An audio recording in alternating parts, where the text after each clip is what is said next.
RTV app వార్తల్ని క్షణాల్లో చదివే అవకాశం ఉంటుంది. ఒక న్యూస్ పేపర్, ఒక టెలివిజన్ ఛానల్ మీ చేతుల్లో ఎప్పుడూ ఉంటాయి.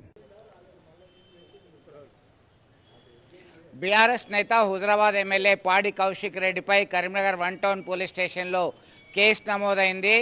కేసుకు సంబంధించినటువంటి అంశం లోతులోకి విశ్లేషిస్తే ఈ నెల 12న కరీంనగర్ కథన భేరి అనేటువంటి పేరుతో బీఆర్ఎస్ అధినేత తలపెట్టినటువంటి భారీ బహిరంగ సభ, ఆ సభకి కేసీఆర్ వచ్చే అవకాశం ఉంది. దీనిలో భాగంగా సన్నాహక సమావేశం జరిగింది కరీంనగర్లోని ఓ హోటల్లో. దానిలో పాడి కౌశిక్ రెడ్డి కార్యకర్తలు నేతల్ని ఉద్దేశించి మాట్లాడుతూ ప్రసంగిస్తూ కానిస్టేబుల్ నుంచి మొదలుకుంటే డీజీ వారికి ఎవరిని వదిలిపెట్టాం పోలీసులు, తస్మాత్ జాగ్రత్త, మిత్తితో సహా చెల్లించుకోవాల్సిన అవసరం ఉంటుంది, మీరేమనుకుంటున్నారో అనే విధంగా మాట్లాడారు. ఆ మాట్లాడినటువంటి దాన్ని చూసినటువంటి స్థానిక కరీంనగర్కు చెందినటువంటి ఓ వ్యక్తి పురుషోత్తమ్ ఆశీష్ అనేటువంటి వ్యక్తి పోలీసుల మనోభావాలు దెబ్బతినే విధంగా ఉన్నాయని చెప్పేసి కరీంనగర్ 1 టౌన్లో ఫిర్యాదు చేయడం జరిగింది. ఆయన ఫిర్యాదును అనుసరించి కరీంనగర్ పోలీసులు కేసు నమోదు చేశారు.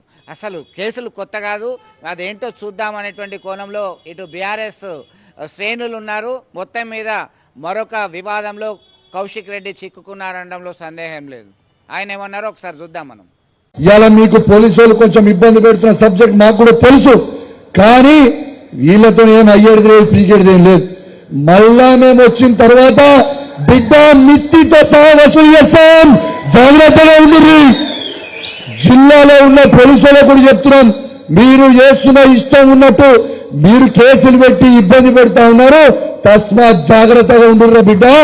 రేపు మళ్ళా మేము ప్రభుత్వం వచ్చినాక మిత్తితో సహా వసూలు చేస్తాం, మీకు గుర్తుపెట్టుకోరు. ఎవరు రోజు పెట్టాం, అది కానిస్టేబుల్ కావచ్చు, అది డీజీపీ కావచ్చు, సిపి కావచ్చు, ఏసీపీ కావచ్చు, సిఐ కావచ్చు, తస్మాత్ జాగ్రత్తగా ఉండుర్రి. మీరు భయపట్టిస్తే ఎవరు భయపడేటోడు లేడు. మేము అన్యాయం చేసేటోడు మూరం కాదు. అన్యాయంగా కేసులు పెట్టి కార్యకర్తలను ఇబ్బంది పెడతా ఉన్నారు. బిడ్డ మళ్ళా మీరు కూడా జైలు పోయే రోజు వస్తుంది, రాసి పెట్టుకోలేదు, జాగ్రత్తగా ఉండురు అని చెప్పి సందర్భంగా పోలీసులకు కూడా ఈ వేదిక ద్వారా హెచ్చరిస్తా ఉన్నామని చెప్పి సందర్భంగా తెలియజేస్తూ మీ అందరు కూడా మరిన్ని వీడియోస్ కోసం ఛానల్ ని సబ్స్క్రైబ్ చేయండి. లేటెస్ట్ అప్డేట్స్ కోసం వాట్సాప్ ఛానల్ ని ఫాలో చేయండి. అండ్ లింక్ డిస్క్రిప్షన్ లో ఉంది.